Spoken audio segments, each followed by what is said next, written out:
The crystal ornaments caught the firelight perfectly, casting rainbow fragments across our living room walls as I hung each one with practiced precision. Everything had to be flawless for tonight's Christmas Eve dinner, the first time in 3 years that David's entire family would be under our roof. I stepped back to admire the 12-foot Fraser fir that dominated our great room, its branches heavy with the expensive decorations David's mother had gifted us over the years. Each ornament tells a story, Margaret had said when she first started her tradition, though I'd learned those stories were usually about how much better her previous daughter-in-law had been at creating proper holiday ambiance.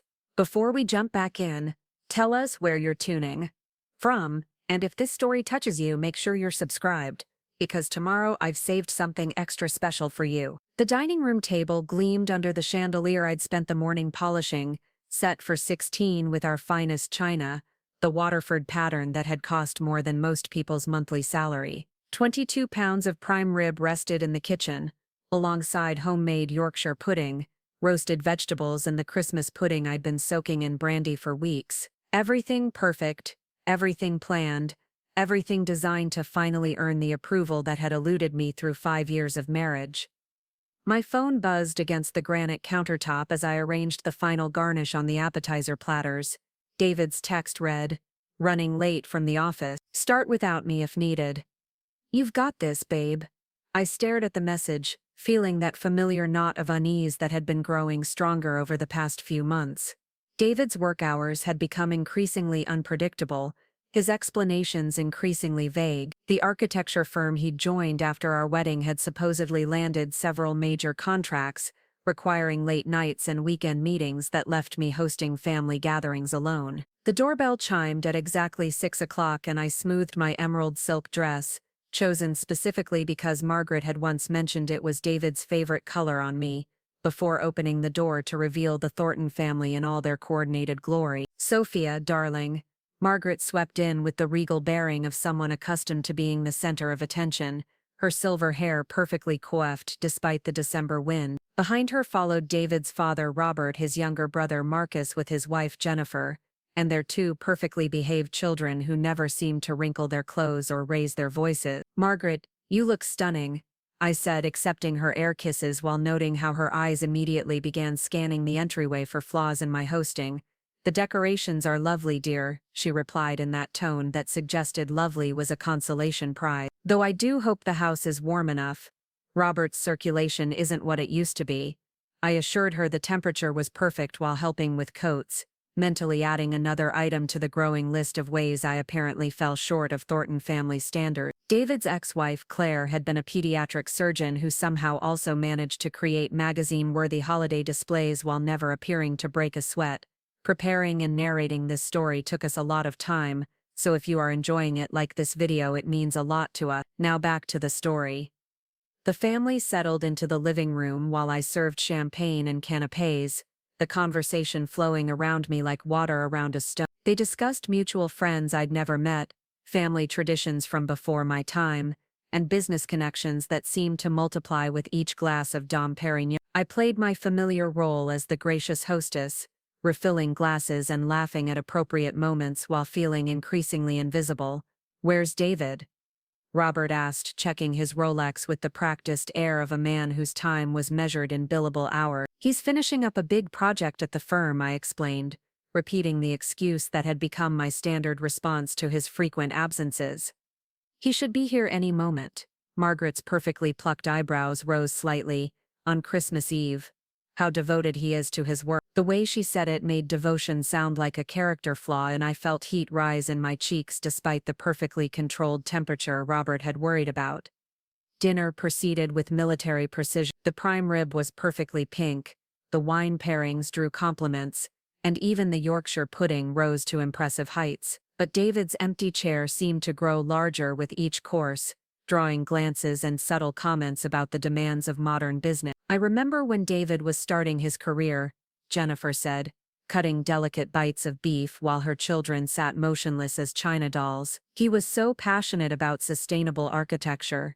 Has he been able to pursue those projects at the new firm?" I fumbled for an answer, realizing I knew shamefully little about what David actually did during his increasingly long days at Hartwell and Associates. He's working on several exciting developments, I managed, the vague response feeling hollow even to my own ears. The Riverside project. Marcus perked up with interest. I heard Hartwell landed that contract. Huge development, residential and commercial mixed use. My stomach dropped. David had never mentioned any Riverside project, and from Marcus's excited expression it was clearly significant enough that he should have. David keeps his work quite private, I said carefully, buying time while my mind raced through recent conversations that had yielded increasingly little detail about his professional life. Margaret set down her wine glass with the delicate clink that somehow managed to sound disapproving. Well, I suppose some things are more important than family time. The criticism hung in the air like smoke from a snuffed candle. I excused myself to clear plates, grateful for the excuse to escape to the kitchen where I could breathe without performing. Through the pass-through window I watched David's family continue their conversation, noting how easily they filled the space I'd vacated. My phone vibrated with another message, sorry, running even later. Emergency at the site. Give everyone my love. I stared at the screen, something cold settling in my chest. What site? What emergency couldn't wait until after Christmas? And why did his excuses always seem to multiply rather than resolve? The Christmas pudding blazed with blue flames as I carried it in, earning appreciative murmurs that felt like the first genuine warmth of the evening. As I served the final course alongside brandy butter and cream, Margaret's phone chimed softly. "Ooh, how lovely," she said, her voice suddenly bright with genuine pleasure as she looked at her screen. Claire sent Christmas photos from Switzerland. The children look absolutely radiant in the snow. She held up her phone, displaying a picture of David's ex-wife skiing with her new husband and their twin boys, all of them glowing with health and happiness against a backdrop of pristine alpine peaks. She always did have such good judgment about vacation destinations, Robert commented, leaning over to admire the photo.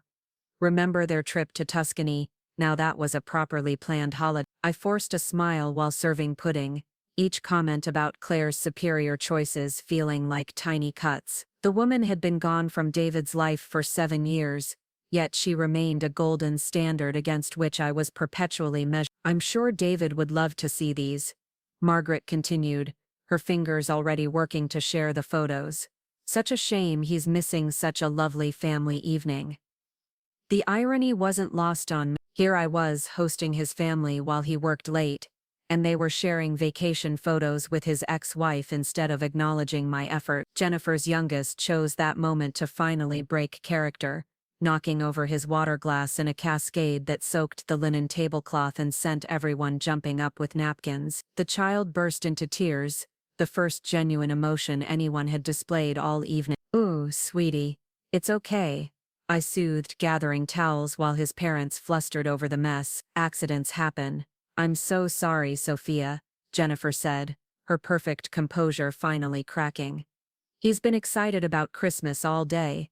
Don't worry about it," I assured her, meaning, the child's honest reaction was refreshing after hours of careful performance. "We'll have it cleaned up in no time." As I blotted wine and water from the expensive fabric, Margaret's voice carried clearly from behind me.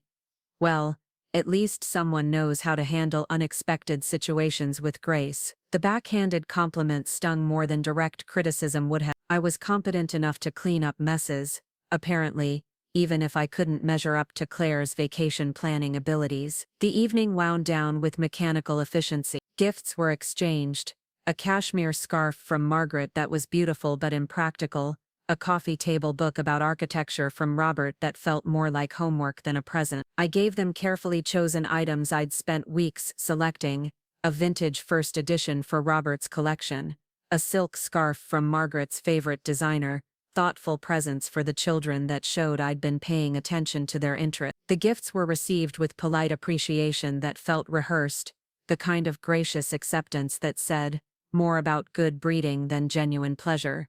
"Such thoughtful choices," Margaret said, though her tone suggested surprise that I was capable of thoughtfulness. As the family prepared to leave, bundling into their expensive coats and discussing plans for Christmas morning at Margaret and Robert's house, I realized David still hadn't come home. His family was departing from our house without having seen him, and somehow that felt like my failure rather than his. "Do give David our love," Margaret said, kissing my cheek with the same cool precision she'd used upon arrival. "And thank you for a lovely evening, dear." The meal was quite adequate. Adequate. 5 hours of preparation, thousands of dollars in ingredients, a performance worthy of a diplomatic dinner, and I'd achieved adequacy. I watched their cars disappear into the December night, their taillights fading like dying ember. The house felt enormous around me, filled with the debris of entertaining, and the lingering scent of expensive perfume and disappointment. David's key turned in the lock at nearly midnight, his footsteps heavy on the marble entryway. I was still in the kitchen, mechanically loading the dishwasher with our finest china, while my mind replayed every subtle slight, every comparison to Claire, every moment when I'd felt like a stranger in my own home. "Hey, babe," he said, appearing in the doorway with his tie loosened and his hair disheveled. "I'm so sorry I missed dinner." The client insisted on walking through the site one more time, and you know how these developers can. I looked up from the crystal stemware I was carefully placing in the washer, studying his face for signs of the stress such demands should have caused. Instead, he looked relaxed, almost energetic despite the supposed 12-hour workday. "Your mother asked about the Riverside project," I said quietly, testing the waters. David's expression flickered for just a moment, so briefly I might have imagined it. "What about it?" Marcus seemed excited about Hartwell landing the contract. I didn't realize it was such a significant development. "Yeah, it's a big one," he said, moving to the refrigerator and avoiding my eyes. "We're still in the early phases, lots of moving parts. I probably shouldn't discuss it too much with the family, client confidentiality and all that." The explanation sounded reasonable, but something about his delivery felt rehearsed, like he'd prepared it for a different conversation entirely. "How was dinner?" he asked, clearly eager to change the subject. "Did Mom behave herself?" I thought about Margaret's careful criticisms, the comparisons to Claire, the feeling of being evaluated, and found wanting in my own home. "It was fine. Your family sends their love." "You're amazing for doing all this," he said, wrapping his arms around me from behind as I continued loading dishes. "I know it's not easy with my family." The gesture should have been comforting, but instead it felt like another performance. His words said appreciation, but his absence had spoken louder. "David," I said, turning in his arms to face him, "are you happy? With us, I mean. With our marriage?" The question surprised us both. I hadn't planned to ask it, but the evening had left me feeling hollow in ways I couldn't quite articulate. "Of course I'm happy," he said, but his eyes didn't meet mine. "Why would you ask that? You seem distant lately, like you're somewhere else even when you're here." He kissed my forehead, the gesture feeling more dismissive than affectionate. "I'm just stressed about work. This new position comes with a lot of pressure." Another vague explanation, another deflection. I wanted to push further, to demand real answers about where he went during his long absences, and why his family knew more about his projects than I did, but the weight of the evening's failures pressed down on me, making me feel small and demanding. "Let's get some sleep," he said, taking my hand. "Tomorrow's Christmas, and I promise I'll make it up to you." As we climbed the stairs together, I caught our reflection in the hallway mirror, a handsome couple in an expensive house, playing the roles of a successful marriage. But the woman in the reflection looked tired in ways that sleep wouldn't cure, and the man beside her looked like someone keeping secret. The last thing I remember before drifting off was the sound of David's phone buzzing on his nightstand, a soft insistent rhythm that continued long after he'd supposedly fallen asleep. In the darkness I wondered who needed to reach him so urgently on Christmas Eve, and why he wasn't answering. Christmas morning dawned gray and sleeting, the weather matching my mood as I prepared for round 2 of family obligations at Margaret and Robert's estate. David was attentive over breakfast, apologetic and charming in the way that had first attracted me to him 7 years ago. But underneath his familiar warmth, I sensed something new, a distraction that felt deeper than work stress. "Ready for the Thornton Christmas extravaganza?" he asked, adjusting his tie in the mirror while I gathered our gifts for his family. "As ready as I'll ever be," I replied, wondering if I'd ever truly be prepared for another day of subtle comparisons and careful criticism disguised as concern. The drive to his parents' house passed in comfortable silence, snow beginning to fall in fat, lazy flakes that made the world look softer around the edges. David's hand found mine across the center console, his thumb tracing familiar patterns on my palm, and for a moment I let myself believe that whatever was wrong between us could be fixed with time and attention. But as we pulled into the circular drive of the Thornton family mansion, past the perfectly manicured hedges, and the historical marker that proclaimed the house's significance to the local historical society, I felt that familiar tightening in my chest. Here, in this monument to old money and older traditions, I would spend another day proving myself worthy of a place I'd never quite earned. Little did I know that by the end of this Christmas day, worthiness would be the least of my concerns, and the careful foundation of my marriage would be shattered beyond any hope of repair. The Thornton family estate looked like something from a Christmas card, its Georgian columns wrapped in garland, and the front doors crowned with an elaborate wreath that probably cost more than most people's entire holiday budget. Snow had begun falling more steadily during our drive, dusting the manicured grounds, and making the whole scene appear deceptively peaceful. Margaret greeted us at the door wearing a burgundy velvet dress that screamed old money sophistication, her jewelry catching the light from the massive chandelier in the foyer. "David, darling, you look tired," she said, cupping his face with the kind of maternal concern she'd never shown me. "All this work is wearing you down." "I'm fine, Mom," David replied, but I noticed he didn't pull away from her touch the way he had from mine that morning. The house buzzed with the controlled chaos of a large family gathering. Marcus and Jennifer's children raced through the halls while their parents called half-hearted warnings about not disturbing grandmother's antique. David's sister Caroline had driven down from Boston with her husband and teenage daughter, adding to the festive noise that echoed through rooms designed for entertaining. I settled into my familiar role as the helpful daughter-in-law, offering to assist with last-minute preparations, while the blood relatives caught up on family gossip. In the kitchen, I found myself arranging cheese platters alongside the housekeeper, Maria, who'd worked for the Thorntons for over 20 years. "Señora Sophia," Maria said quietly, as we worked, "you look sad today. Is everything okay?" Her genuine concern caught me off guard. In 5 years of family gatherings, Maria was often the only person who seemed to actually see me, rather than the role I was playing. "Just tired from yesterday's dinner," I replied, not ready to voice the growing unease that had settled in my chest. Maria nodded knowingly. "The holidays, they are hard work for the women. The men, they think the magic just happens." Before I could respond, Caroline swept into the kitchen with her usual dramatic flair. "Sophia, there you are, hiding in here like Cinderella." She kissed both my cheeks with genuine warmth. Caroline was the only Thornton who'd ever made me feel truly welcome. "How are you holding up with this circus?" "Surviving," I said with a smile that felt more genuine than any I'd managed yesterday. "Where's my wayward brother?" "Still married to that architecture firm." The question was casual, but something in Caroline's tone made me look at her more carefully. Her expression held a concern that went beyond sisterly teasing. "He's in the living room with your father," I said. "What?" Caroline glanced around, ensuring we were alone except for Maria, who was diplomatically pretending not to listen. "I ran into Claire's sister last week in Boston. She mentioned something odd." My hands stilled on the cheese platter. "What kind of?" "Probably nothing," Caroline said quickly, but her eyes said otherwise. "It's just that Claire mentioned seeing David around town a few times recently, which is strange since she lives in Connecticut now." The room seemed to tilt slightly. Maybe she was visiting family. That's what I thought, but Sarah said Claire specifically mentioned it, because David was with someone, a woman Sarah didn't recognize.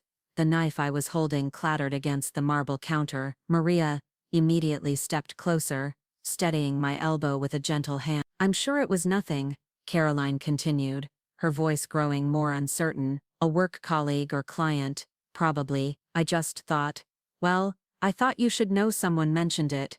I nodded mechanically, my mind racing through David's recent absence, the late nights, the weekend meetings, the vague explanations about client sites and project deadlines. Connecticut was less than 2 hours away, easily manageable for someone supposedly working late.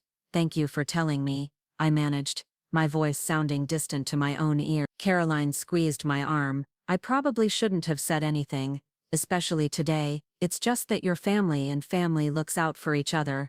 The irony of that statement would become clear soon enough. Lunch was an elaborate affair, featuring traditional British fare, roast goose, plum pudding, and enough side dishes to feed a small army. The dining room table groaned under the weight of Margaret's finest china and crystal, each place setting a small work of art that spoke to generations of wealth and tradition. I found myself seated between David and Robert, the conversation flowing around me like a river I couldn't quite enter. They discussed business ventures, mutual acquaintances, and political opinions with the casual confidence of people whose views had never been challenged. David participated actively, his charm on full display as he regaled the table with stories about difficult clients and construction challenges. Listening to him, I realized how little of this professional David I actually knew. At home he was tired and distracted, offering vague answers to my questions about his work. Here he was animated and detailed, clearly enjoying the audience his family provided. The Riverside project is really taking off, he said, gesturing with his wine glass. We're breaking ground on the residential phase next month. Marcus leaned forward with interest. Any plans for affordable housing components? The city's been pushing for more inclusive development. David's laugh had an edge to it.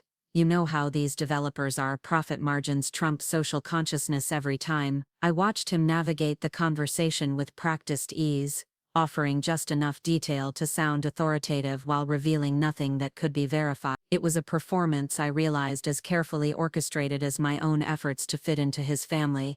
After lunch, the family settled into the living room for the traditional gift exchange. The tree in Margaret's living room made ours look modest. A 14-foot Norwegian spruce decorated with ornaments collected over 3 generations, each one carefully placed to create maximum visual impact. David had given me a beautiful pearl necklace that morning, the kind of safe, expensive gift that spoke more to his credit card than his heart. I'd reciprocated with a watch I'd spent weeks selecting, choosing a vintage Omega that matched his sophisticated aesthetic. Now, watching him open presents from his family, I saw a different side of him emerge. With his niece and nephew, he was playful and engaging, getting down on the floor to help assemble a complicated toy while making them laugh with silly voices. With his parents, he was the dutiful son, appreciating their thoughtful gifts and sharing memories they'd created together. I was studying this version of my husband when Margaret's phone rang, interrupting the festive atmosphere. "Oh, it's Claire," Margaret announced, her face lighting up with genuine pleasure. "She's calling to wish everyone a Merry Christmas." The room grew quieter as Margaret answered, putting the call on speaker so everyone could participate in the holiday greeting. Claire's voice filled the room, warm and familiar despite the years since her divorce from David. "Merry Christmas, everyone." The boys wanted to say hello to their Uncle David and all their cousins. What followed was a chorus of holiday wishes as family members took turns talking to Claire and her children. I noticed David's expression tighten slightly, but he participated in the conversation with apparent ease, asking about the boys' skiing lessons and their new school. "Switzerland is absolutely magical this time of year," Claire was saying, "though I have to admit, I miss those cozy family Christmases at your house, Margaret."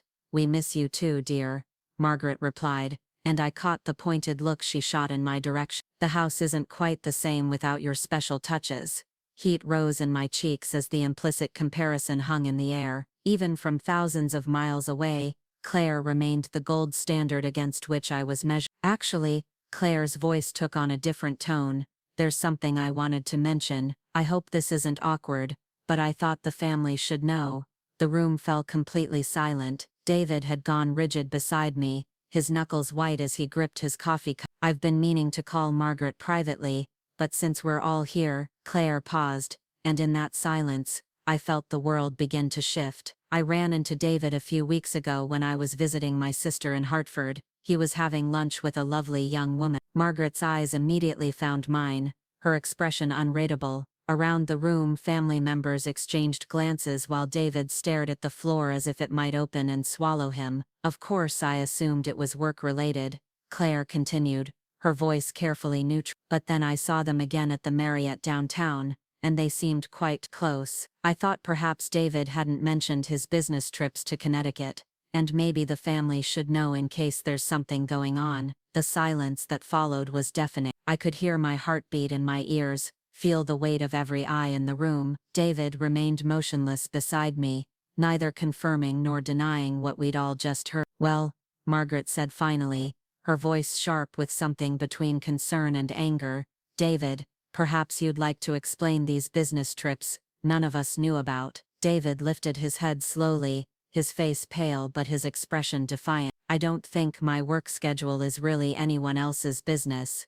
"Your work schedule," Robert's voice carried the authority of a man accustomed to getting answers. "Son, when your ex-wife is calling to report suspicious behavior, it becomes family business." "There's nothing suspicious about meeting with clients," David shot back, but his voice lacked conviction. Caroline's teenage daughter chose that moment to ask innocently, "Who's the lady, Uncle David? Is she pretty?" The question hung in the air like a blade. David's eyes darted around the room, landing everywhere except on me. In that moment of hesitation, of guilty panic, the truth became unavoidable. "David," I said quietly, my voice surprisingly steady despite the chaos in my chest, "who is she?" More silent. Claire's voice came through the speaker, uncertain now.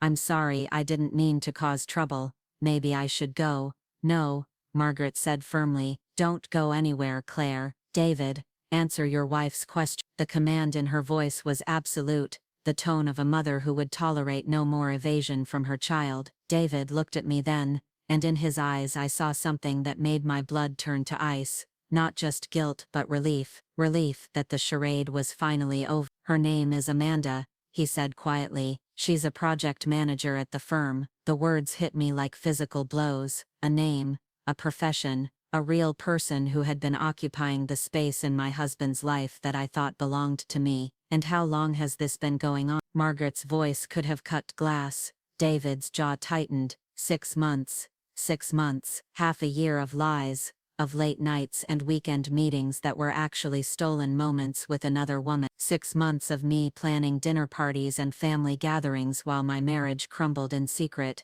"Jesus, David," Marcus breathed. "What the hell were you thinking?" "I wasn't thinking," David replied, his voice growing stronger now that the truth was out. "It just happened. We were working closely together, and things developed naturally, as if adultery was as inevitable as gravity." "Nothing about this is natural," Robert said, his face flushed with anger. "You have a wife, you have obligations, you have a reputation to maintain." "Maybe," David said, standing suddenly, "I'm tired of maintaining things that don't make me happy." The words hit me harder than everything else combined. Our marriage wasn't just broken, it was a burden he'd grown tired of carrying. Caroline's voice cut through the stunned silence. "David, you need to stop talking, right now." But it was too late. The dam had burst and years of hidden resentment came pouring out. "You want to know the truth," David continued, his voice rising. "I've been miserable for years, playing the perfect husband to someone who tries so hard to fit in with this family that she's forgotten who she actually is." I felt like I was watching the scene from outside my body, seeing myself sitting perfectly still while my marriage exploded around me. Margaret's face had gone white. Robert looked murderous and Claire's voice through the speaker was making small sounds of distress. "David, stop," Jennifer pleaded. The children should know that marriage isn't always a fairy tale," David shot back. "Sometimes people change. Sometimes what you thought you wanted turns out to be wrong." "What you thought you wanted," I found my voice finally, though it sounded strange and hollow. "What am I exactly? A mistake you made?" David looked at me then with something that might have been pity. "You're a good person, Sophia, but you're not. You're not her." The pronoun hung in the air. Not Claire, not Amanda. Her. Someone I couldn't be, couldn't compete with, couldn't even identify. Margaret's voice, when it came, was deadly quiet. "Get out." David blinked. "What?" "Get out of my house. Now." "Mom, you don't understand." "I understand perfectly," Margaret said, rising to her full height with the dignity of 3 generations of Thornton women behind her.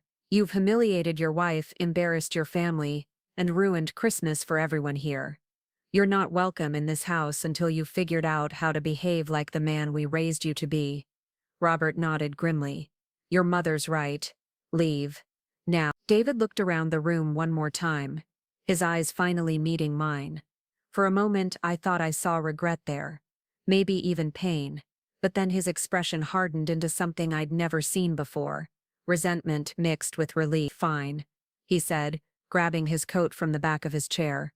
"Maybe it's time everyone stopped pretending this was working anyway." He walked out without another word, leaving behind a room full of shocked family members and the sound of Claire's voice through the phone, apologizing repeatedly for her role in the revelation. I sat in the aftermath, perfectly still in my chair, watching snow fall past the tall windows while my world rearranged itself around this new reality. My marriage was over. My husband was in love with someone else, and I had just learned about it on Christmas Day, in front of his entire family through a phone call from his ex-wife.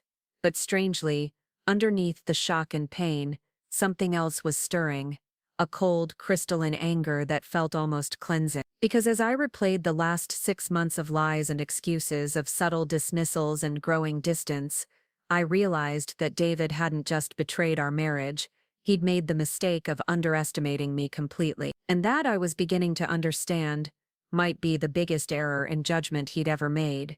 The silence that followed David's departure stretched like elastic about to snap. I remained seated at the dining table, my hands folded in my lap with practiced composure, while everyone around me struggled to process what had just happened. Through the phone speaker, Claire's voice had gone quiet, the awkwardness of her revelation now magnified beyond anything she could have anticipated. "I'm so sorry," Claire finally whispered through the connection. "I never meant. I thought maybe it was innocent." "You did the right thing," Margaret said firmly, her voice carrying none of the warmth it had held moments earlier. "Someone needed to tell the truth." Caroline moved first, sliding into David's abandoned chair beside me. "Sophia, honey, are you okay?" The question was so absurd I almost laughed. Was I okay? My husband had just confessed to a 6-month affair, told his entire family that our marriage was a mistake, and stormed out on Christmas Day. But Caroline's concern was genuine, and I found myself oddly touched by it. "I'm processing," I said carefully, surprised by how steady my voice sounded. Robert cleared his throat, his face flushed with the kind of anger that came from having family business aired so publicly. "Claire, we'll need to call you back.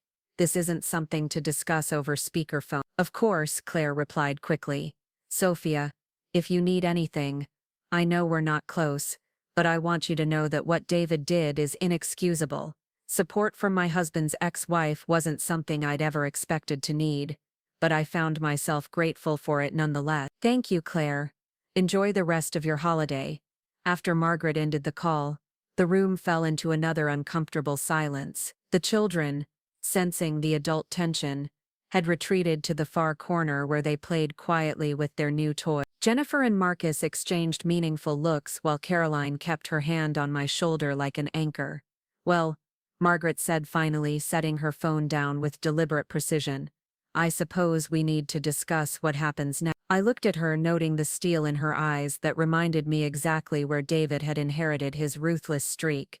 But this time, that steel seemed directed at her son, rather than me. "What do you mean?" I asked. "I mean," Margaret said, moving to pour herself a generous glass of brandy despite the early hour, "that my son has made a spectacle of himself and dragged the family name through the mud in the process. This needs to be handled carefully." Robert nodded grimly. "The last thing we need is this becoming public gossip. David's position at the firm, our reputation in the community, there are considerations beyond just the personal aspects." I studied their faces, beginning to understand that their concern wasn't entirely about my well-being. The Thornton family had spent generations building their social standing, and David's behavior threatened that carefully constructed image. "What are you suggesting?" I asked. "A discreet divorce," Robert said without hesitation. "Quiet, amicable, sealed record. We can ensure you're taken care of financially while protecting everyone's privacy." Caroline's hand tightened on my shoulder. "Dad, maybe we should let Sophia breathe before we start planning her legal strategy." But I was already thinking ahead, my mind working through implications and possibilities with a clarity that surprised me. The prenup, I said quietly. Margaret's eyebrows rose. What about it? David insisted on one before we married. I remember the clause about infidelity voiding certain protections. I looked around the room, seeing new interest in their faces. If I can prove adultery, the financial arrangements change significantly. Robert leaned forward, his business instincts engaging. What kind of proof would you need? Documentation, evidence of the affair that would hold up in court. I paused, thinking about the conversation with Claire, hotel records, credit card statements, witness testimony. Claire's statement might not be enough on its own, Marcus said thoughtfully. He was a lawyer, specializing in corporate contracts, but he understood evidence requirements. You'd need more concrete proof. I nodded, my mind already working through possibilities. His behavior patterns over the last 6 months, the Connecticut trips Claire mentioned, late nights that don't match up with actual work requirements. You could hire a private investigator, Jennifer suggested quietly. Someone discreet, who could document his activities. Margaret set down her brandy glass with a decisive clink. That won't be necessary. I think we can handle this more efficiently within the family. I looked at her questioningly, and she smiled with the kind of cold satisfaction that made me understand why Margaret Thornton was feared as much as respected in their social circle. David may have forgotten that his mother didn't raise a fool, she said, and he's certainly forgotten that his father knows every business leader in this state. Robert's smile matched his wife's. Hartwell and Associates has been courting our development fund for months. I think it's time we took a more active interest in their operations. The implications hit me immediately. Robert's investment firm managed hundreds of millions in development capital. If Hartwell wanted access to those funds, they'd be very cooperative with any inquiries the Thornton family might make. You'd investigate your own son? I asked, though I was beginning to realize I'd underestimated the depth of their anger. I'd investigate anyone who threatened this family's reputation, Robert replied coldly. The fact that it's my son makes it worse, not better. Caroline squeezed my shoulder. Sophia, you don't have to decide anything right now. This is all happening very fast. But my mind was already racing ahead, considering possibilities I'd never imagined just hours earlier. David had made his choice 6 months ago when he started his affair. He'd compounded it with his cruel words today, and he'd sealed his fate by humiliating me in front of his family. I want to know everything, I said quietly. Every detail about this Amanda person, every lie he's told, every time he chose her over our marriage. Margaret's smile grew sharper. Consider it done. The rest of Christmas Day passed in a strange state of suspended animation. The family rallied around me with the kind of protective energy I'd never experienced before, treating me like wounded royalty who needed to be sheltered and defended. Caroline stayed close, ensuring I ate something and offering constant reassurance. Jennifer engaged me in conversations about anything except David, while Marcus made discreet phone calls that I pretended not to overhear.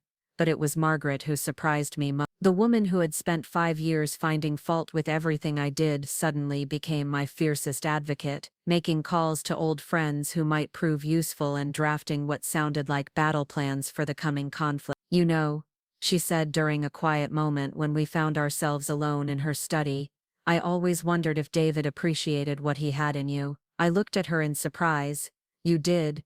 You're stronger than you let people see, she continued, pouring 2 glasses of her finest cognac. David's first wife was brilliant, but she was also brittle. She folded under pressure. You bend but you don't break. The compliment was so unexpected I didn't know how to respond. I've spent 5 years trying to live up to Claire's memory. Margaret handed me the cognac, her expression thoughtful. Claire left when things got difficult. She couldn't handle David's ambition, or the pressure that comes with being part of this family. You stayed, you adapted, you made yourself indispensable. Apparently not indispensable enough. Oh my dear, Margaret said with a laugh that held no humor. David has no idea what he's just lost, but he's about to find out. By evening, the initial shock had crystallized into something harder and more focused. As the family began to disperse, making plans to reconvene the next day for what Margaret was already calling strategic planning.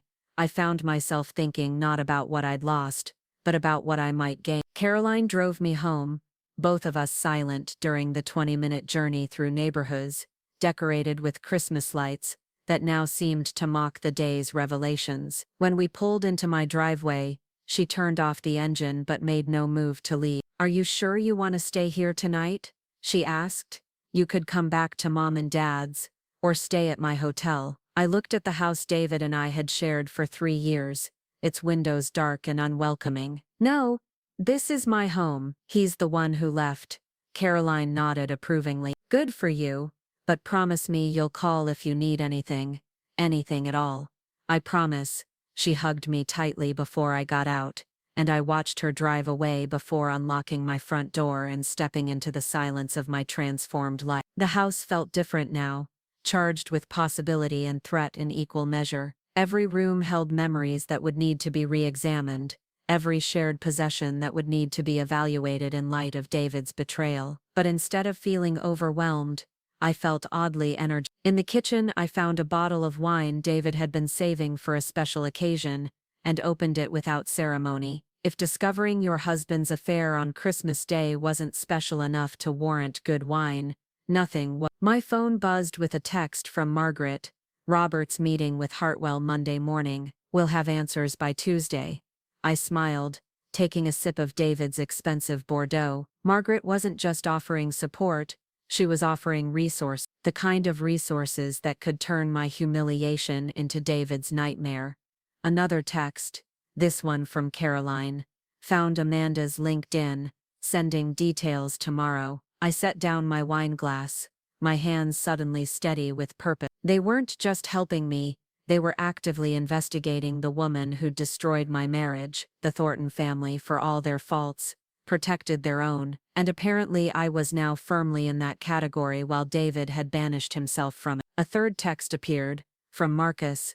"Reviewing prenup language tonight. Infidelity clause is stronger than you probably remember." I walked to the living room, past the Christmas tree that now seemed like a monument to wasted effort, and settled into David's favorite chair. Around me, the house hummed with expensive appliances and designer furnishings, all of it suddenly feeling like pieces on a chessboard rather than the trappings of a life. David thought he'd won by having his affair, by choosing Amanda over me, by walking away from our marriage with cruel words and righteous anger. He thought I was the weak one, the one who tried too hard to fit in, the one who would quietly accept whatever scraps of life he left behind. But David had made one crucial miscalculation. He'd assumed that being abandoned would leave me powerless. Instead, it had freed me from the obligation to protect him. And his family, the family he'd just alienated with his behavior, had resources he'd forgotten about and connections he'd taken for granted. Resources and connections that were now at my disposal.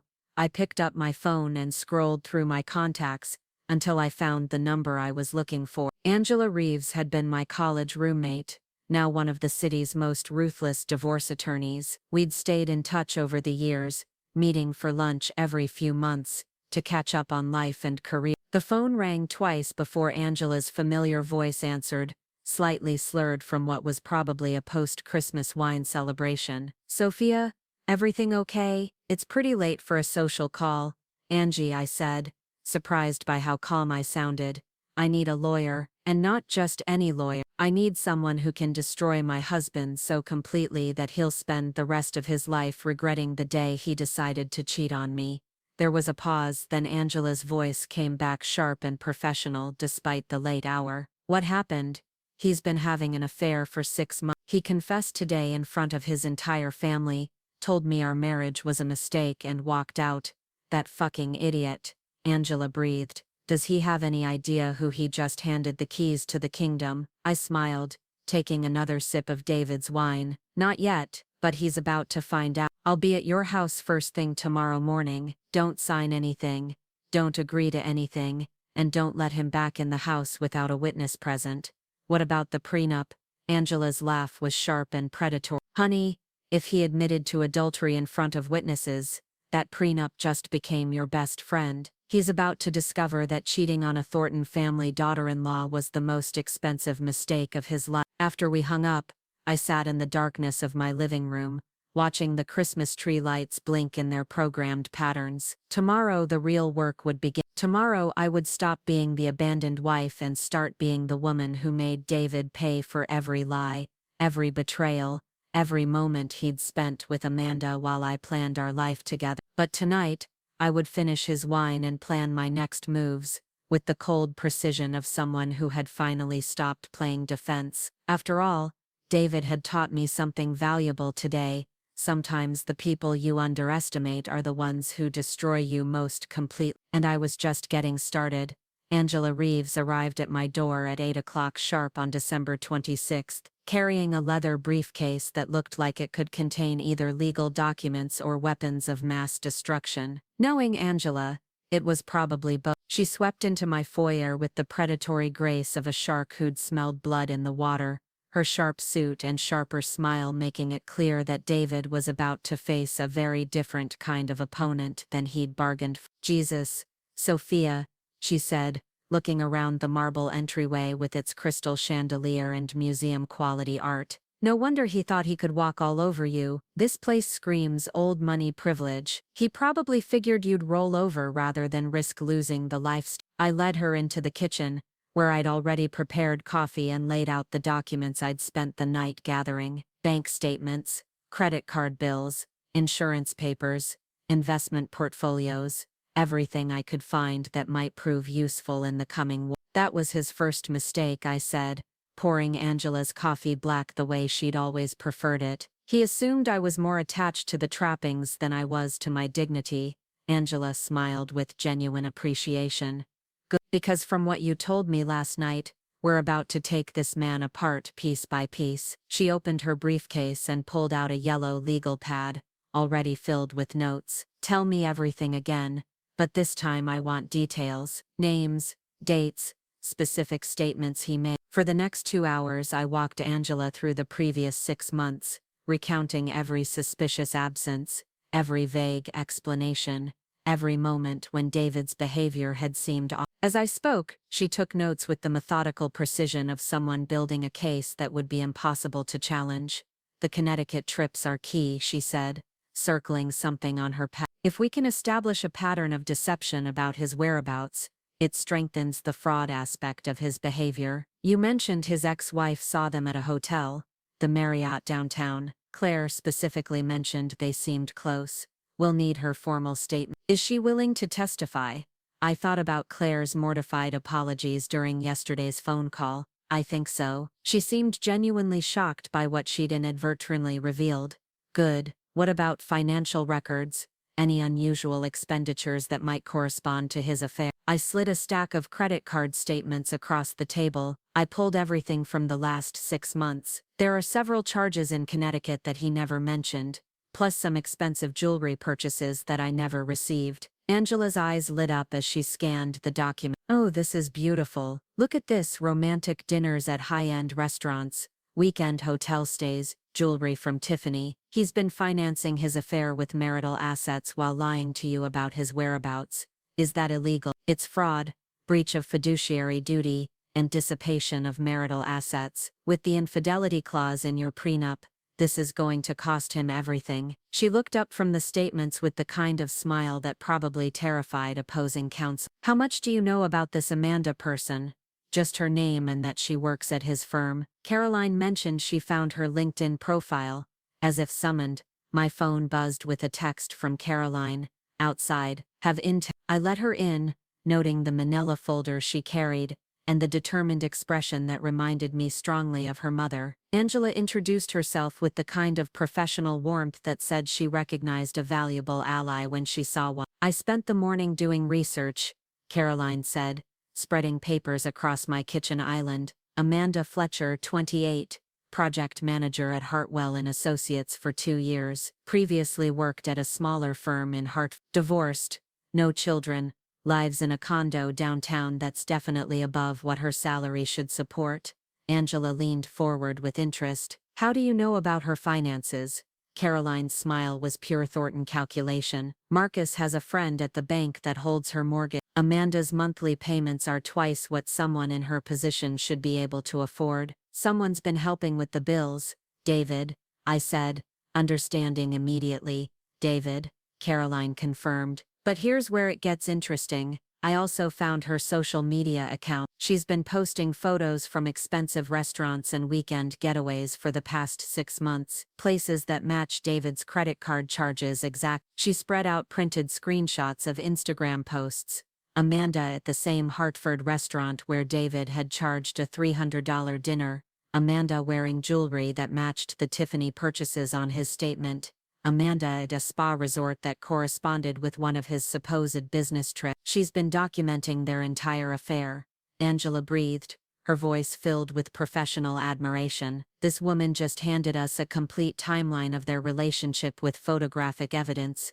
There's more, Caroline said, pulling out another set of paper. Dad had his meeting with Hartwell's senior partners this morning. Officially, he was discussing potential investment opportunities. Unofficially, he was getting information about David's work schedule and travel requirements. I felt a chill of anticipation. What did he find? David's been taking vacation days and personal time for his Connecticut trips. The firm thought he was handling family obligations or personal business. They had no idea he was conducting an affair during time he'd claimed was for legitimate purposes. Angela was scribbling notes furiously. So he defrauded his employer too. This keeps getting better. My phone rang, Margaret's name appearing on the screen. I answered on speaker knowing that both Angela and Caroline were now part of my inner circle. Sophia, dear, I hope you don't mind, but I took the liberty of making some additional inquiries this morning. What kind of inquiries? The social kind. I called several friends who might have noticed David's behavior at recent events. It seems our Amanda has been attending some of the same functions David went to without you.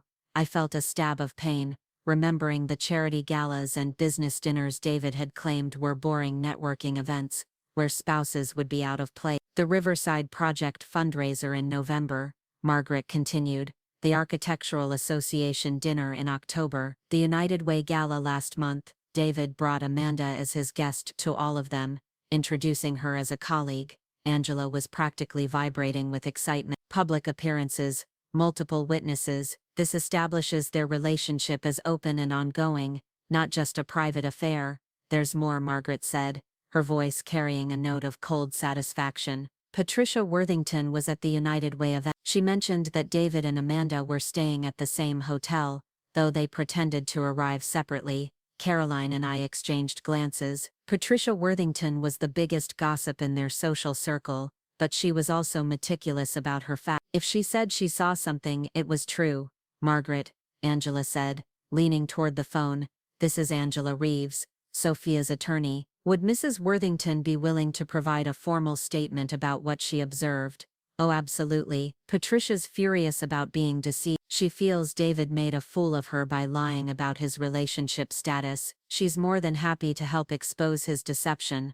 After Margaret hung up, the three of us sat in silence for a moment, absorbing the magnitude of what we'd uncovered in less than 24 hours. This isn't just an affair, Angela said finally. This is a complete pattern of fraud, deception, and misappropriation of resources. David didn't just cheat on you. He conducted an elaborate con game that involved his employer, his social circle, and his family.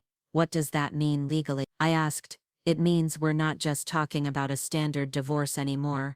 We're talking about civil fraud claims, possible criminal charges for theft and embezzlement, and a prenup violation so clear-cut that David's going to be lucky if he walks away with the clothes on his back. Caroline pulled out her phone. I should call Mom and Dad. They need to know what we've found. Wait, I said, an idea forming in my mind. What if we don't tell David what we know yet?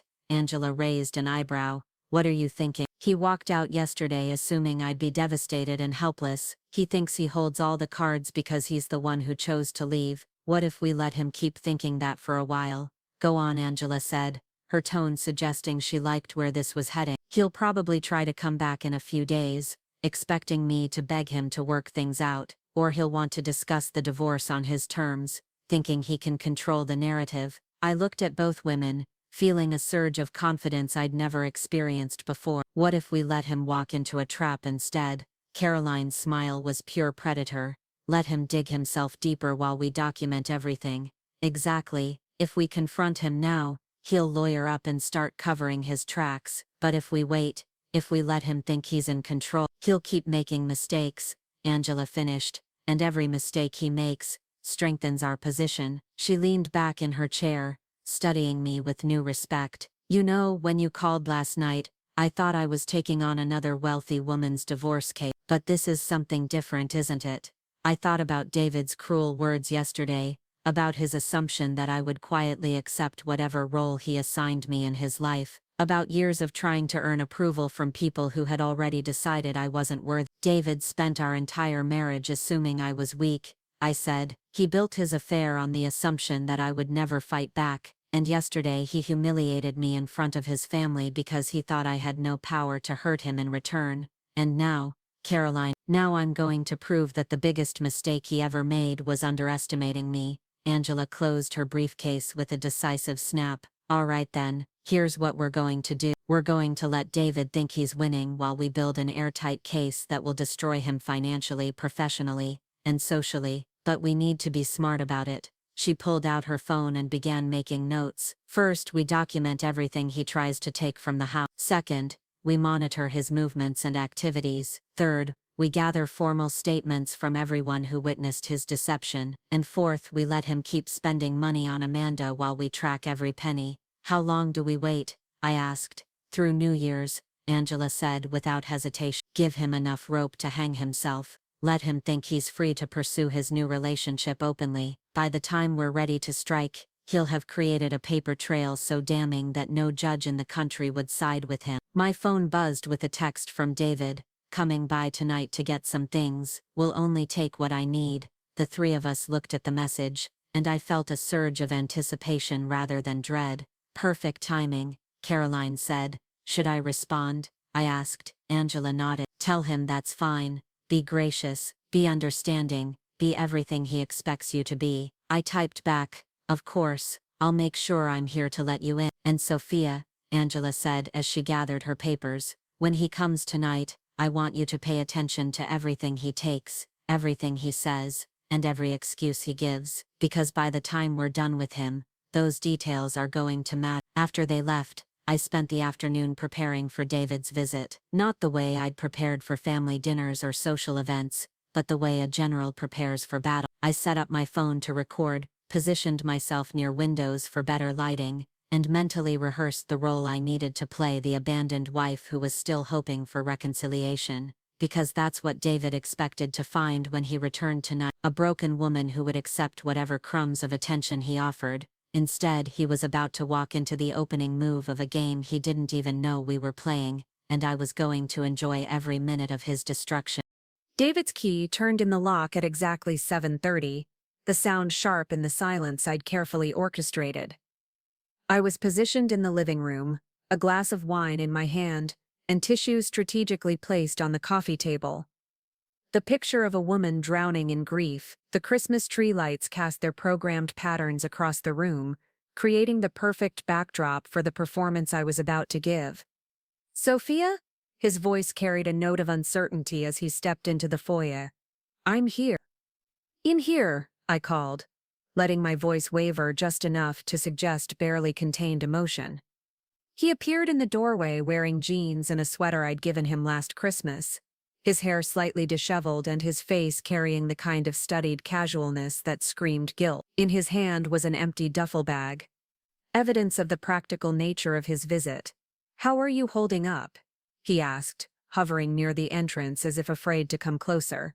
I took a shaky breath, my hand trembling slightly as I set down my wine glass. The phone in my pocket was already recording, capturing every word for Angela's files. I've been better. Yesterday was a lot to process. David moved into the room, but kept his distance, perching on the edge of the sofa across from my chair. I know. I'm sorry about how it all came out. That wasn't how I wanted you to find out. The apology was textbook, acknowledging the method while avoiding responsibility for the action. I blinked back tears that weren't entirely manufactured. Even knowing what I knew about his deception, Seeing him in our shared space still hurt. How long have you been planning to leave? I asked, my voice small and broken. He ran his hands through his hair, a gesture I'd once found endearing. I wasn't planning anything. Things just evolved. Amanda and we connected in a way that I didn't expect. When you say connected, I let the sentence hang, giving him room to dig deeper. She understands my work in a way that... He stopped, seeming to realize the insult implicit in his words. She's in the industry. She gets the pressure, the long hours, the client demand. I nodded, as if this explanation made perfect sense, as if I hadn't spent 5 years listening to him complain about those same pressures while offering my own support. The Connecticut trips, were they all to see her? David shifted uncomfortably. Look, Sophia, I never meant for this to happen. But when something feels this right, this natural. You followed your heart, I finished for him, channeling every romantic cliché I could think of. Exactly. His relief was palpable, as if he'd been afraid I wouldn't understand the profound romance of his betrayal. Amanda and we have this connection that's hard to explain. It's like we were meant to find each other. I managed a watery smile. She must be very special. She is. His face lit up with the kind of genuine emotion I hadn't seen from him in months. She's brilliant, ambitious, driven. She challenges me in ways that make me want to be better. Each word was a knife twist, but also a gift. David was so eager to justify his actions that he was giving me a complete confession without realizing it. I dabbed at my eyes with a tissue, playing the devastated wife while mentally cataloging every admission. What does this mean for us? I asked. For our marriage. David's expression grew serious, his tone taking on the gravity of someone delivering important news. I think we both know our marriage has been over for a while. We've been going through the motions, but the connection just isn't there anymore. I thought we were happy. I whispered. We were comfortable, he corrected. But comfort isn't love, Sophia. What Amanda and I have, it's passionate, exciting. It's what marriage should be. I nodded slowly, as if processing this revelation about the inadequacy of our relationship. Have you told her about yesterday? About what happened with your family? David's jaw tightened. My family had no right to react the way they did. They don't understand what real love looks like. They were just shocked. Your mother was trying to protect the family reputation. My mother was being a controlling bitch, he said harshly. And my father acted like I'd committed some crime instead of falling in love. I filed away his anger toward his family. Another useful piece of information. What about your job? Does Amanda know how this might affect your position at the firm? Why would it affect my position? David's voice carried a defensive edge. My personal life is nobody's business but my own. Of course, I agreed quickly. With your father's connections to Hartwell, and the way yesterday ended. David waved dismissively. Dad's bluffing. He needs Hartwell more than they need him. Besides, I'm valuable to the firm. The Riverside project alone has brought in millions. Another useful admission. If David believed his position was secure, he wouldn't be taking precautions to protect himself professionally. I should probably start packing some things, he said, standing and looking around the room as if seeing it for the first time. I'll need clothes, my laptop, some personal items. Where are you staying? I asked, letting concern color my voice. Amanda's place for now, just until I can find something more permanent. Perfect. He was moving in with his mistress using marital assets while lying about his living arrangements. Angela would love this detail. I followed him upstairs, watching as he packed expensive suits and designer shirts I'd helped him choose. He moved through our bedroom with the efficiency of someone who'd been planning this departure for months, selecting items with careful consideration. You can keep the house, he said, as he folded a cashmere sweater into his bag. At least until we figure out the divorce details. That's generous of you, I said, though we both knew the house was in both our names, and he couldn't simply give it away. I'm not trying to hurt you, so I want this to be as easy as possible for both of us. What about the prenup? I asked, playing the role of someone who feared losing everything. David paused in his packing, And I caught a flicker of something that might have been guilt. The prenup protects both of us. It ensures a fair division of assets, based on what we each brought to the marriage. He was either lying outright or had forgotten the infidelity clause entirely. Either way, his casual dismissal of the prenup's implications would serve me well in court. "David," I said softly as he zipped up his bag, "is there any chance we could work things out?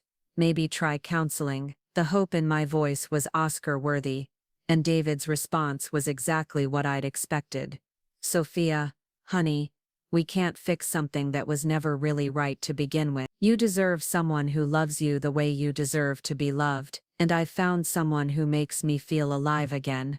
"Amanda makes you feel alive," I repeated, as if the concept was foreign to me. "She does, in ways I didn't know were possible." He sat on the edge of the bed, his voice taking on the dreamy quality of someone deeply infatuated. "She's fearless, Sophia. She goes after what she wants without apology. She's building her own career, making her own way in the world." The implicit criticism of my dependence on his family's resources stung, but I kept my expression neutral. "She sounds amazing."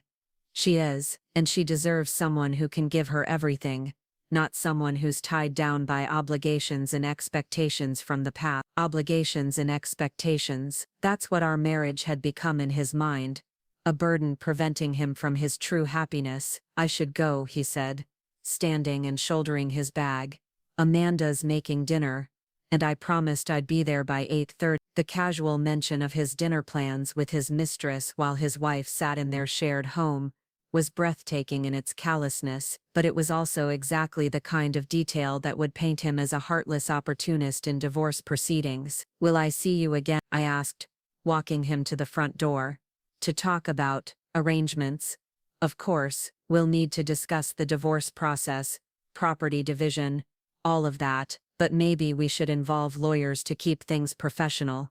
"Whatever you think is best," I said, opening the door for him. He paused on the threshold, and for a moment I thought I saw a flicker of the man I'd married 7 years ago. "Sophia, I want you to know that none of this is your fault. You're a good person, and you'll find someone who appreciates you properly." The condescending kindness was almost worse than his earlier cruelty. He was absolving himself by positioning me as the victim of his superior understanding of love and compatibility. "Thank you," I whispered, letting tears slip down my cheeks. "That means a lot." He hesitated, then leaned forward to kiss my forehead in a gesture that probably made him feel magnanimous. "Take care of yourself." I watched him drive away, standing in the doorway until his taillights disappeared around the corner. Only then did I close the door, lock it, and allow my expression to shift from heartbroken wife to calculating strategist. My phone was still recording, having captured every damning word of our conversation. David had confessed to the affair, admitted to living with Amanda, dismissed his family's concerns, and revealed his complete disregard for our marriage, all while believing he was being generous and enlightened. I sent a quick text to Angela. "Got everything. Call me." My phone rang within minutes. "Please tell me you recorded that conversation," Angela said without preamble. "Every word. He confessed to everything and then some." "Beautiful. What about his attitude toward the divorce?" "He thinks the prenup protects him. He's planning to use lawyers to keep things professional, and he's already moved in with Amanda." Angela's laugh was sharp with satisfaction. "The man is a walking legal liability. Did he take anything valuable from the house?" I looked at the list I'd been mentally compiling. Designer clothes, his laptop, some personal items, nothing major, but all of it purchased with marital funds while he was conducting his affair. Perfect. And his plans for the immediate future. He's staying with Amanda indefinitely. He thinks his job is secure despite his father's anger, and he's planning to make their relationship public now that he's left me. Even better, the more openly he flaunts this affair, the stronger our case becomes. Angela paused and I could hear papers rustling in the background. "Sophia, I have to ask, how are you holding up emotional? Because what you just did, playing that role while he twisted the knife, that took serious strength." I considered the question, surprised by my own answer. "I feel powerful. For the first time in our marriage, I feel like I have real control over what happens next." "Good." because we're about to turn that control into a weapon that will reshape his entire life. After we hung up, I poured myself another glass of wine, this time in celebration rather than grief, and settled at my laptop to type up everything I remembered from the conversation. Every admission, every cruel observation, every casual dismissal of our marriage, and his family's feelings. My phone buzzed with a text from Caroline. "How did it go?" I responded. "Better than expected." He confessed to everything and insulted the entire family while he was at it. "Mom's going to love that. Dad's already planning his next move with Hartwell." Another text came from Margaret. "Robert spoke to Patricia Worthington tonight. She's prepared to give a formal statement about David's deception at social events. Also, we have photos." I smiled, imagining David's reaction when he discovered that his secret affair had been documented by society photographers at charity events. His attempt to live a double life was about to be exposed in high-definition detail. A final text arrived from Marcus. "Reviewed the prenup again. With the evidence you're gathering, David's going to lose everything. Hope you're ready for war." I looked around the house that David had just abandoned, at the Christmas decorations that had witnessed his cruel confessions, at the life he'd discarded in pursuit of what he thought was a better option. Tomorrow, I would begin the methodical process of destroying the man who'd thought I was too weak to fight back. But tonight, I would savor the irony that David's own words had just handed me the ammunition I needed to end him completely. After all, he'd been right about one thing. Amanda had taught him to go after what he wanted without apology. He just hadn't realized that I'd learned the same lesson. The days between Christmas and New Year's Eve passed in a blur of strategic planning and evidence gathering. While David believed he was free to pursue his new life with Amanda, my growing network of allies was systematically documenting every move he made. What he saw as liberation, we saw as a man digging his own grave with methodical precision. Angela had taken over the coordination of our investigation with the enthusiasm of a general planning a decisive battle. Her office became our war room, filled with charts, timelines, and evidence folders that painted a picture of David's deception, so comprehensive it was almost artistic in its thoroughness. "Your husband is either incredibly stupid or incredibly arrogant," Angela said during our meeting on December 20. She spread out the latest surveillance photos across her conference table, images of David and Amanda at restaurants, shopping together, attending a gallery opening as an obvious couple. The private investigator she'd hired had been busy, and David's complete lack of discretion was making their job remarkably easy. "He's not even trying to hide the relationship anymore," I observed, studying a photo of them kissing outside Amanda's condo building. "Look at this, he's practically posing for the camera, because he thinks he won," Caroline said from her seat across the table. She'd become my constant companion in this process, her anger at her brother's behavior fueling her determination to help me destroy him. "He walked away from his marriage, he's living with his mistress, and he assumes everyone will just accept his new reality." Margaret entered the conference room carrying a manila folder thick with documents. At 72, she moved with the purposeful stride of someone who'd spent decades managing social crises and family scandals. But this was different. This was personal.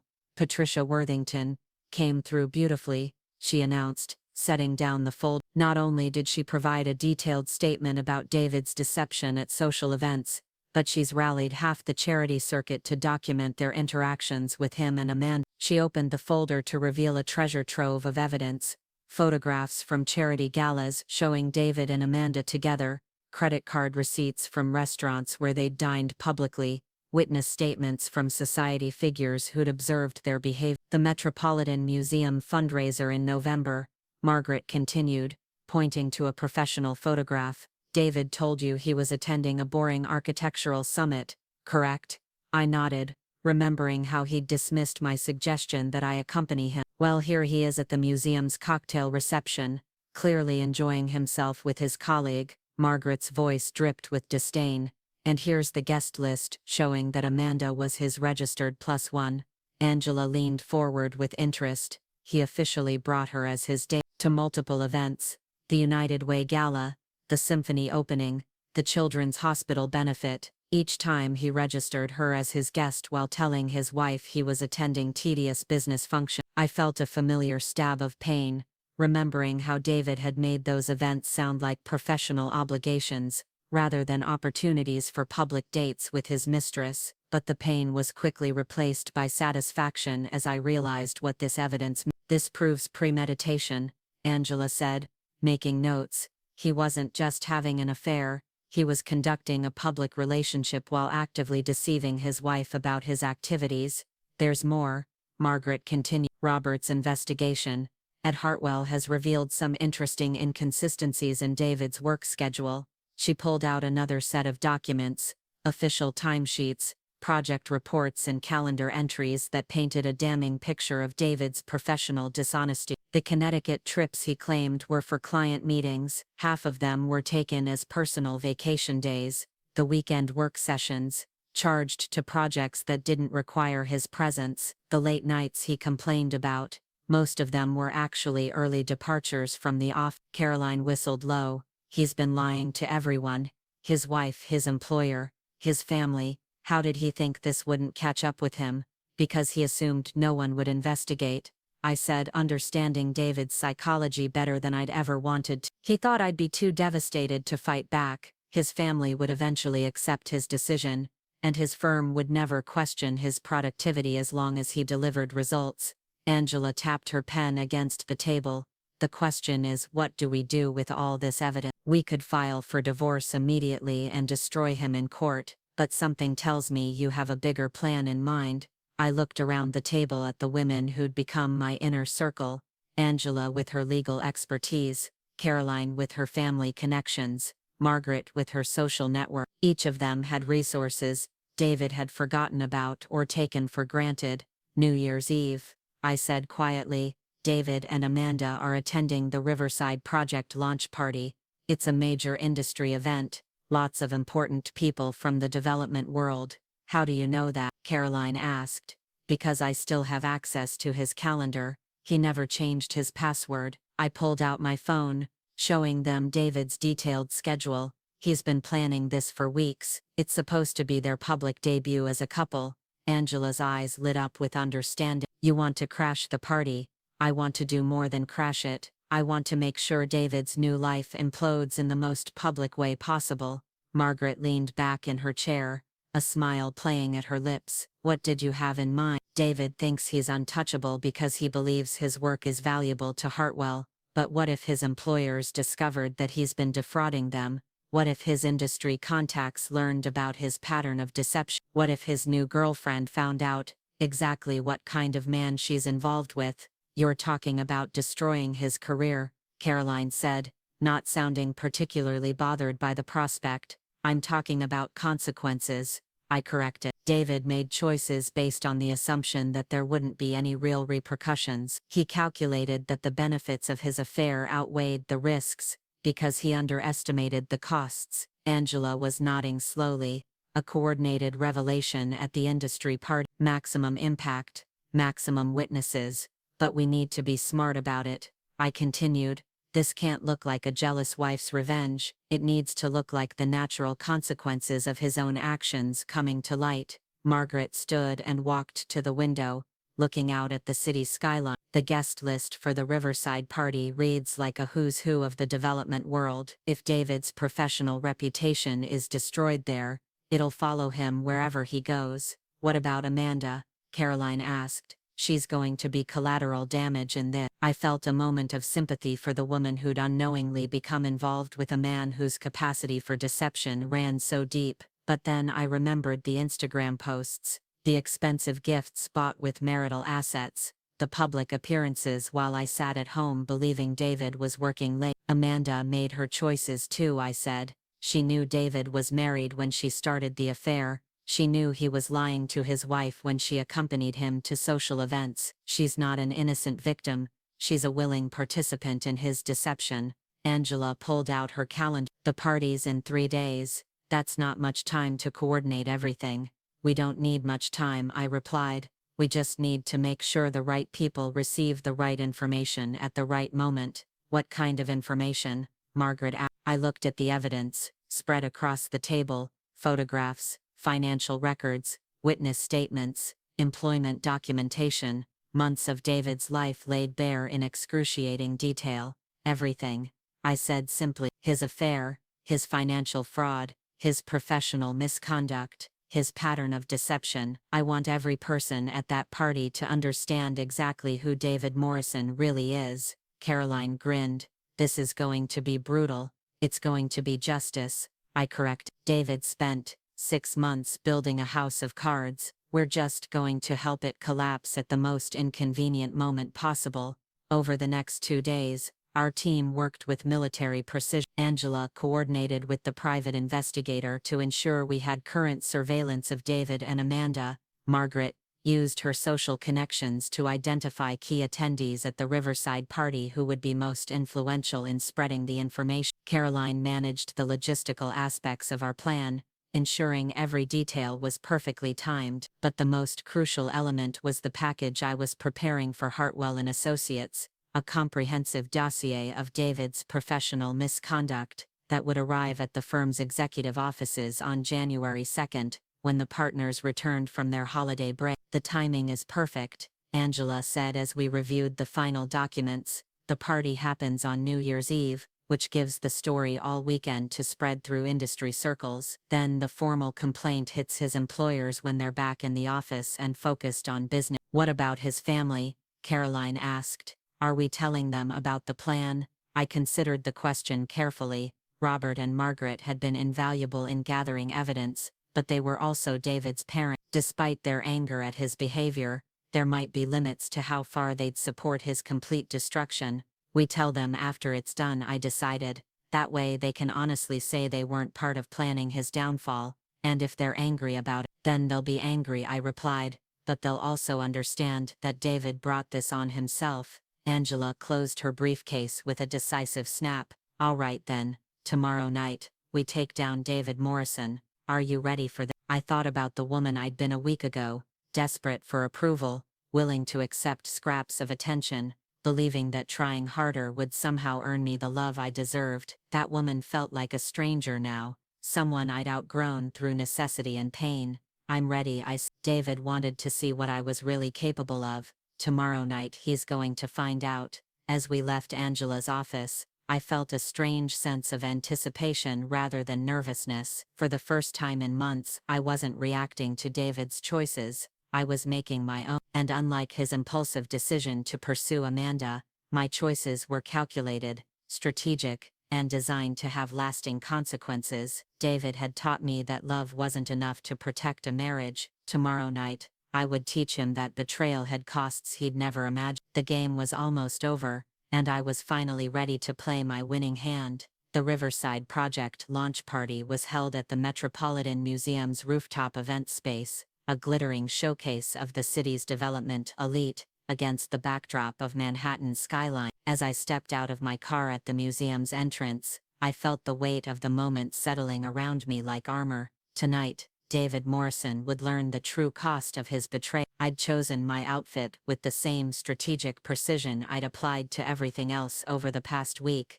a midnight blue, Alexander McQueen dress that spoke of quiet power, jewelry that caught the light without screaming for attention, and heels that would let me move quickly if needed. I looked like exactly what I was, a woman who had nothing left to lose and everything to gain. Angela met me at the entrance, her own attire carefully selected to project legal authority.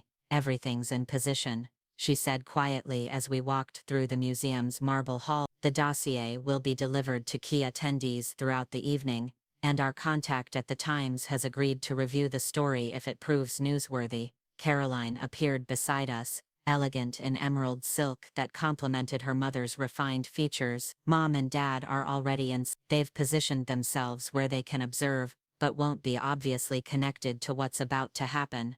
The elevator ride to the rooftop felt both eternal and too brief. When the doors opened, we were greeted by the sophisticated murmur of 300 industry professionals, celebrating the launch of the city's most ambitious development project. Crystal chandeliers cast prismatic light across the assembled crowd, and floor-to-ceiling windows offered a spectacular view of the city spreading out below us. I spotted David immediately, standing near the bar with Amanda at his side. She was stunning in a way that made my chest tighten. Tall, blonde, radiating the kind of confidence that came from never having to question her place in the world. David's arm was around her waist with proprietary satisfaction, and he was laughing at something she'd said with the relaxed happiness of a man who believed he'd successfully orchestrated his own liberation.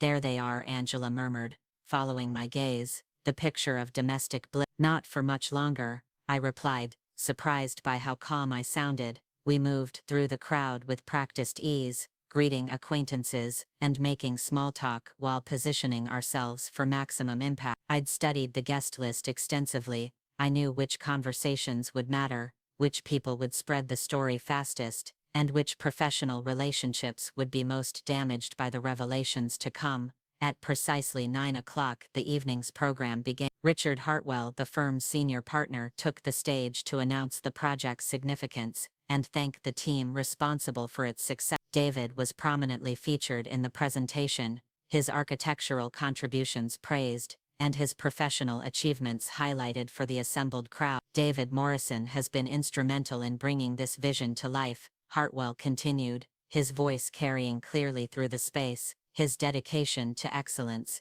and his innovative approach to sustainable development have made him invaluable to our firm." The irony was perfect. David stood basking in professional acclaim while I prepared to destroy the reputation Hartwell was celebrating. Amanda gazed at him with obvious pride, and I felt a moment of something that might have been pity for what she was about to experience. But then I remembered David's cruel words on Christmas Day, his dismissal of our marriage as a mistake, his assumption that I would quietly accept whatever scraps of life he chose to leave me. The pity evaporated, replaced by the cold satisfaction of someone about to deliver long overdue justice. As the formal presentation concluded, I nodded to Caroline. She moved through the crowd with the social grace of someone raised in these circles, distributing manila envelopes to carefully selected recipients. Each envelope contained a summary of David's professional and personal misconduct, supported by photographic evidence and witness statements.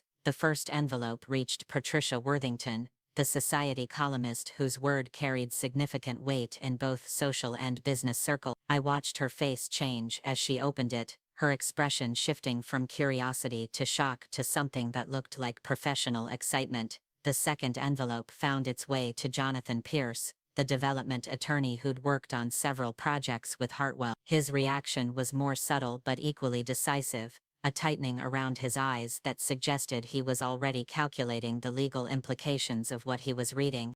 The third envelope was delivered to Amanda herself, carried by a server who approached her with the practiced discretion of someone delivering a message during a formal event. I watched from across the room as she accepted it with a smile, assuming it was some kind of party favor or program addendum. The chain reaction began slowly, like dominoes falling in careful sequence. Patricia Worthington immediately began showing the contents of her envelope to the people around her, her voice carrying the kind of urgent whisper that drew attention rather than deflecting it. Jonathan Pierce pulled out his phone and began making calls, his body language suggesting he was already advising clients to distance themselves from potential scandal. And Amanda had gone completely still, her face draining of color as she read the documented evidence of David's systematic deception. The photographs of him with other women at business events, the financial records showing his misuse of company resources, the witness statements describing his pattern of lies, all of it laid out in excruciating detail. "David," she said, her voice cutting through the party noise with the sharpness of someone demanding immediate answers. "We need to talk, now." David turned to her with the confident smile of someone who assumed he was about to receive praise for his professional success. But as he saw her expression, as he noticed the manila envelope in her hands, the smile began to fade. "What is that?" he asked, though his tone suggested he already suspected. "It's a very detailed account of who you really are." Amanda replied, her voice growing stronger with each word, "Including your pattern of lying to your wife, your employers, and apparently everyone else in your life." The conversations around them began to quiet as people sensed drama unfolding. David's eyes darted around the room, finally landing on me across the crowded space. For a moment our gazes locked, and I saw the exact instant when he understood what was happening. "You," he breathed, his voice carrying clearly in the sudden hush. "You did this." I walked toward him with measured steps, my heels clicking against the marble floor with the rhythm of someone who had all the time in the world. The crowd parted before me, and I was distantly aware of phones being raised to capture what was clearly about to become a very public confrontation. "I did what you taught me to do," I replied when I reached him. "I stopped accepting things I didn't deserve and started demanding consequences for people who thought they could escape them." David's face was flushed with anger and embarrassment. "You vindictive bitch. You couldn't just let me go. You had to destroy everything." "I didn't destroy anything," I said calmly. "I just made sure people knew who you really were." "The destruction was your choice, David. Every lie you told, every dollar you stole, every person you betrayed, those were your decisions." Amanda stepped forward, her own anger now clearly directed at David rather than me. "Is it true, all of it?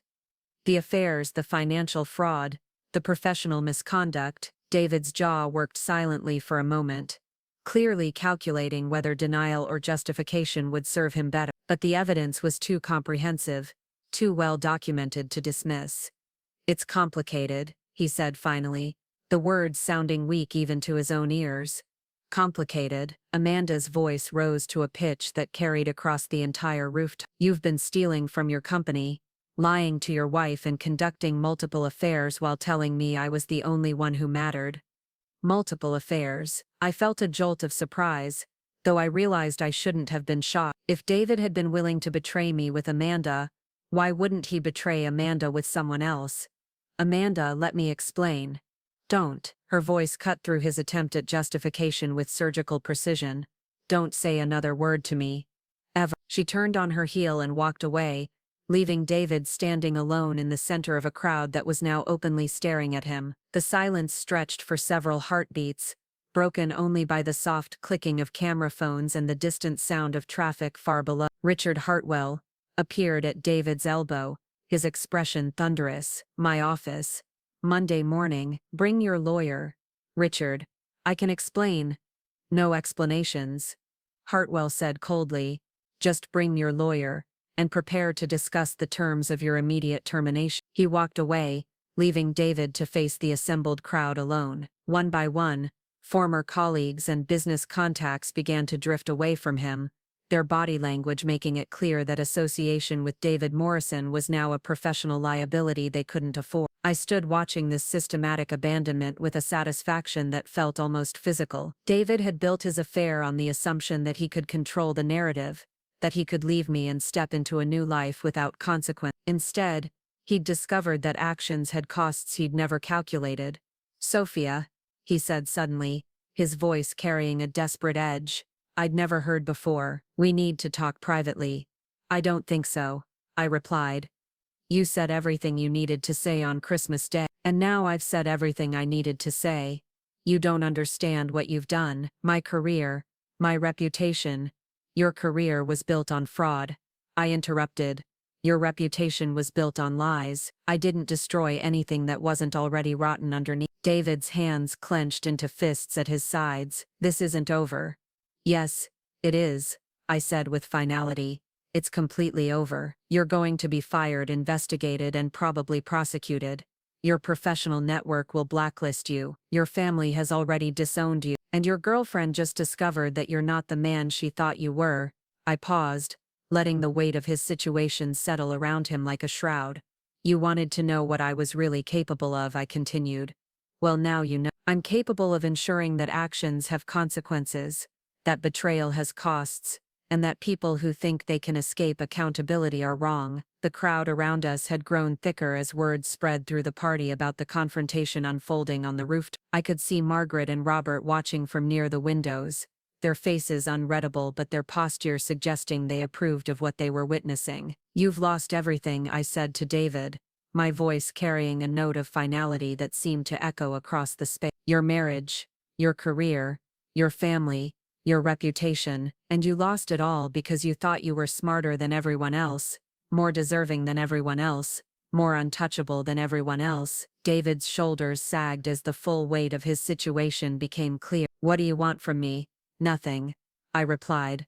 "I don't want anything from you anymore. I want you to disappear from my life, and face the consequences of your choices alone." I turned away from him then, walking back through the crowd toward the elevator. Behind me, I could hear the murmur of conversations resuming, the sound of David's professional and personal life being dissected by people who had once respected him. As the elevator doors closed, I caught a final glimpse of David standing alone on the rooftop, surrounded by the wreckage of everything he'd built through deception and betrayal. It was a fitting image.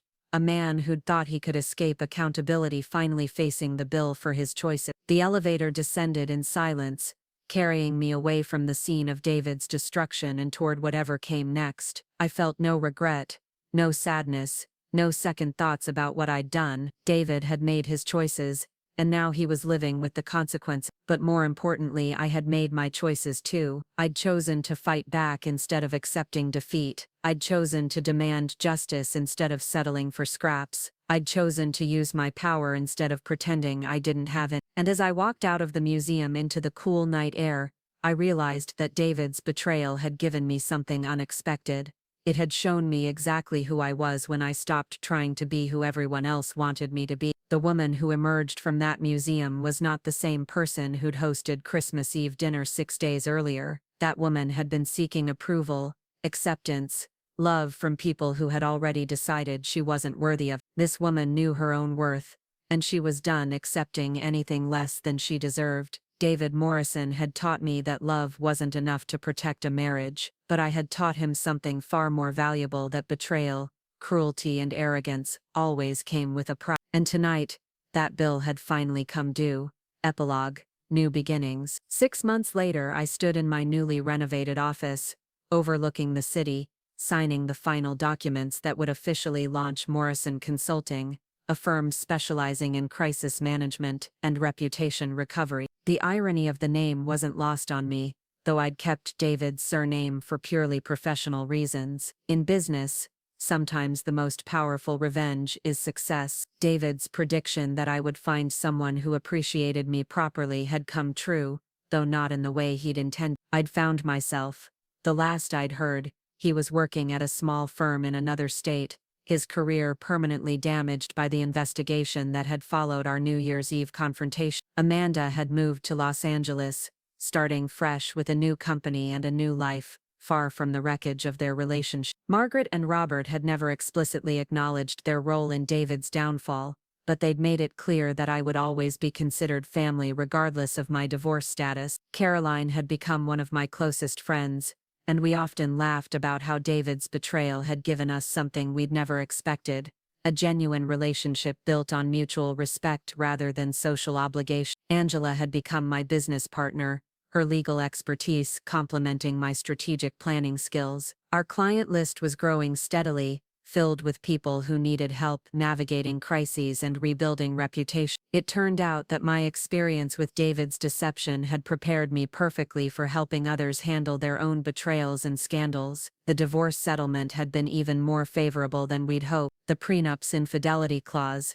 combined with the evidence of David's fraud and professional misconduct, had resulted in a financial arrangement that ensured my security for life. But more importantly, it had established a precedent that betrayal came with consequences, something I hoped other people in similar situations would find encouraging. As I prepared to leave the office for the day, my assistant knocked on my door with a familiar look of barely contained excitement.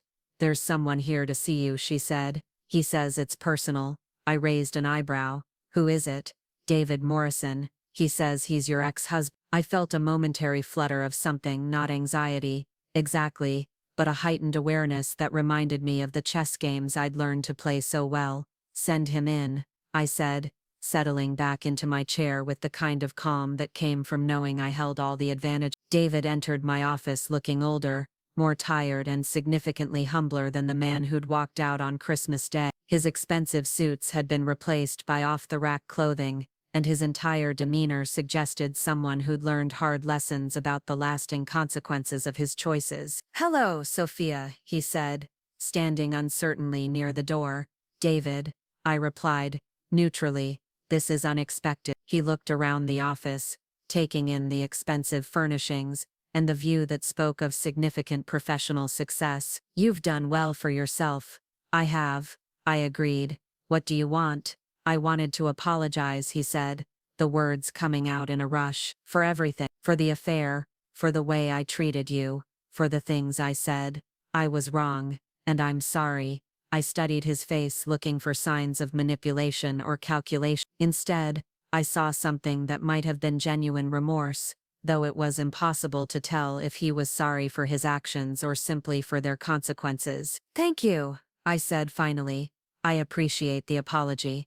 I also wanted to ask." He paused, clearly struggling with whatever he'd come to say. "I've been trying to rebuild my life, my career. I know I have no right to ask, but I was hoping you might consider not actively working against me anymore." I leaned back in my chair, considering his request. "I'm not working against you, David. I haven't thought about you in months, but your consulting firm, your reputation in the industry, has nothing to do with you," I interrupted. "My success isn't about your failure, it's about my own abilities, my own choices, my own work." He nodded slowly, though I could see he was still struggling to accept that his former wife had moved beyond him so completely. "I miss you," he said quietly. "I miss us. I made the biggest mistake of my life when I let you go." I felt a moment of something that might have been pity, but it was quickly replaced by the hard-won wisdom of someone who'd learned to value herself properly. "You didn't let me go, David," I said. "You threw me away. And in doing so, you gave me the greatest gift you could have given me, the opportunity to discover who I really was when I stopped trying to be who you wanted me to be." He flinched at the directness of my words, but I continued. "You taught me that I was stronger than I'd ever imagined, more capable than I'd ever believed, and worth more than I'd ever demanded. For that, I'm actually grateful."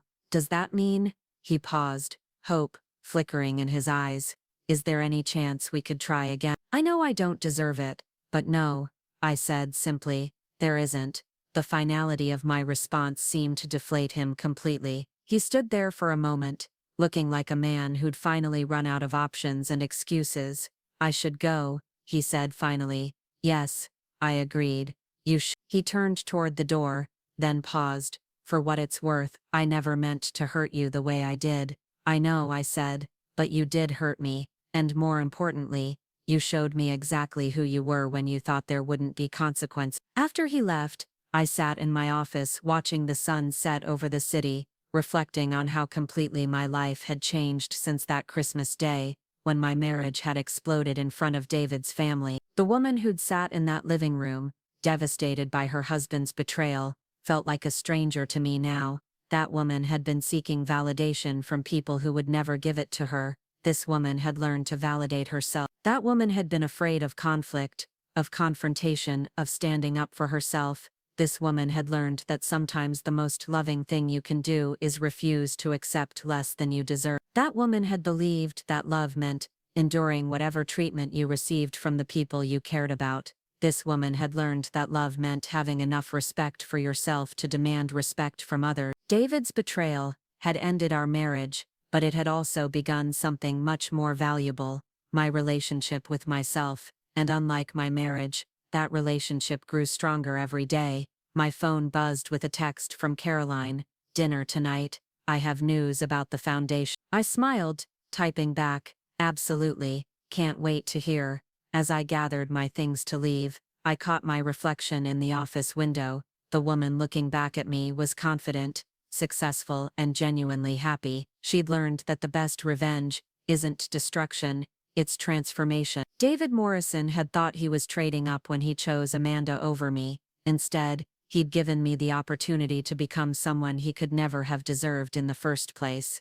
And for that, despite everything, I was grateful. After all, the greatest gift you can give someone who's betrayed you is the chance to discover that you're better off without them. David had given me that gift on Christmas Day, and I'd been unwrapping it ever since.